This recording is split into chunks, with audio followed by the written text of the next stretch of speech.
ઘણા લોકો માટે ચોકલેટ માત્ર મીઠાઈ હોય છે, પણ મારા માટે ચોકલેટ એક ઇમોશન છે. જ્યારે પણ ઘરે કંઈક ખાસ બનાવવાનું મન થાય ને, ત્યારે ચોકલેટથી સારી કોઈ વસ્તુ નથી. એટલા માટે આજે આપણે બનાવવાના છીએ ઘરે જ ચોકલેટ ચિપ્સ અને સોફ્ટ કપકેક. આ બંને વસ્તુ બનાવવી ખૂબ જ ઇઝી છે અને સ્પેશિયલ વસ્તુ એ છે કે આના માટે તમારે કોઈ ખાસ કે મોંઘી સામગ્રીની જરૂર નથી. ઘરમાં જે હોય એથી જ કામ થઈ જશે. તો ચાલો શરૂ કરીએ. પહેલાં બનાવીએ ચોકલેટ ચિપ્સ. એક બાઉલ લઈ લો, તેમાં કોકો પાવડર નાખો, પછી ખાંડ અને થોડોક મિલ્ક પાવડર નાખીને બરાબર રીતે મિક્સ કરો. હવે એમાં વેનીલા એસેન્સ અને કોકોનટ ઓઇલ ઉમેરો અને ધીમે ધીમે મિક્સ કરતા જાઓ. આ સ્ટેપમાં જલ્દી ન કરવી. જેટલું સારી રીતે મિક્સ કરશો એટલું ચોકલેટ સ્મૂથ બનશે. મને અહીં ચોકલેટનું બેટર થોડુંક થીક લાગ્યું, એટલે મેં તેમાં થોડુંક કોકોનટ ઓઇલ પાછું એડ કર્યું છે. હવે તમે જોઈ શકો છો આ મિક્સર કેટલું ક્રીમી અને સરસ બનતું જાય છે. અહીં મારી પાસે પાઇપિંગ બેગ નથી, એટલે મેં કોઈ પણ લોકલ જે થેલી અવેલેબલ છે મારી પાસે તેનો યુઝ કર્યો છે. હવે આ મિક્સરને પાઇપિંગ બેગમાં ભરી લો.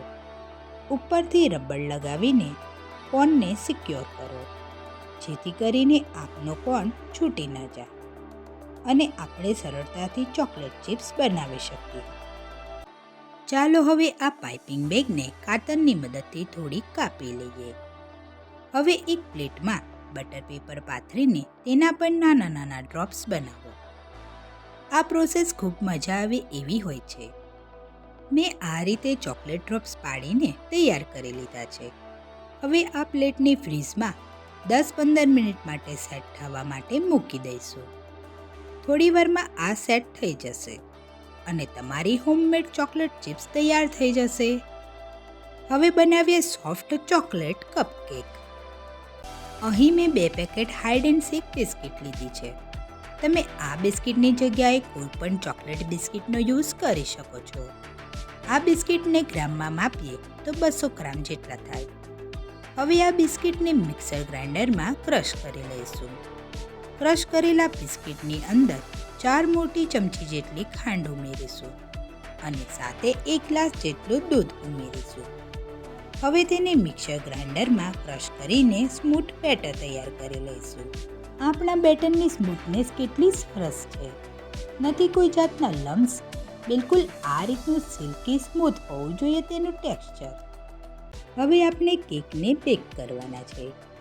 અહીં મેં માઇક્રોવેવ ઓવનમાં બેક નથી કર્યું. તેના બદલે આપણા ઘરમાં જે અવેલેબલ હોય તે વસ્તુનો ઉપયોગ કરીને કેકને બેક કરવાના છે. આવી રીતની એક કઢાઈ લેવાની છે. તેમાં સૌથી પહેલાં આપણે મીઠું નાખીશું. મેં અહીં 2 રીતના મીઠાનો ઉપયોગ કર્યો છે. તેમાં મેં થોડું સિંધવ મીઠું અને જે નોર્મલ યુઝ કરીએ છીએ તે સાદા મીઠાનો પણ ઉપયોગ કર્યો છે. આ રીતની કાનાવાળી જાળી મૂકીને ઢાંકણું ઢાંકીને ગેસ ચાલુ કરીને તેને પ્રીહીટ કરી લઈશું. મેં અહીં આ રીતના ડિસ્પોઝેબલ કપ લીધા છે. આ કપની જગ્યાએ તમે સ્ટીલની વાડકી કે સ્ટીલના મીડિયમ સાઇઝના ગ્લાસનો પણ ઉપયોગ કરી શકો છો. આ કપને આપણે તેલથી બરાબર રીતે ગ્રીસ કરી લઈશું, જેથી કરીને આપણી કપકેક બેક થઈને એકદમ આસાનીથી બહાર નીકળી શકે. હવે જે આપણે કપકેકનું બેટર રેડી કર્યું હતું તેને એક બાઉલમાં કાઢી લઈશું. હવે તેમાં 1 નાની ચમચી જેટલો ખાવાનો સોડા એટલે કે બેકિંગ સોડા એડ કરીશું. અહીં આપણે એક જ ડાયરેક્શનમાં વિસ્કરની મદદથી જે કેકનું બેટર છે તેને મિક્સ કરી લઈશું. પછી કપમાં આ બેટરને ફિલ કરી દઈશું. મેં આ રીતે બધા કપ ફિલ કરી લીધા છે. હવે આની ઉપર આપણે જે ચોકલેટ ચિપ્સ બનાવેલા હતા તે નાખી દઈશું. જો તમારે કેકની વચ્ચે પણ ચોકલેટ ચિપ્સ જોઈતા હોય તો બેટરમાં મિક્સ કરીને પણ તેનો ઉપયોગ કરી શકો છો. મેં અહીંયા ઉપરથી નાખીને લીધેલા છે. આ નાની ટ્રીક તમારા કપ કેકને ખાસ બનાવી દેશે. હવે આપણે જેમાં કેક બેક કરવાની છે તે કઢાઈનું ઢાંકણું ખસેડીને તેમાં આપણે જે કપ રેડી કર્યા છે તેને 10થી 15 મિનિટ માટે ઢાંકણું ઢાંકીને બેક થવા દો. જ્યારે આ બેક થઈને બહાર આવશે ને ત્યારે જે સુગંધ આવશે એ રિયલી સો ટેમ્પટિંગ હોય છે.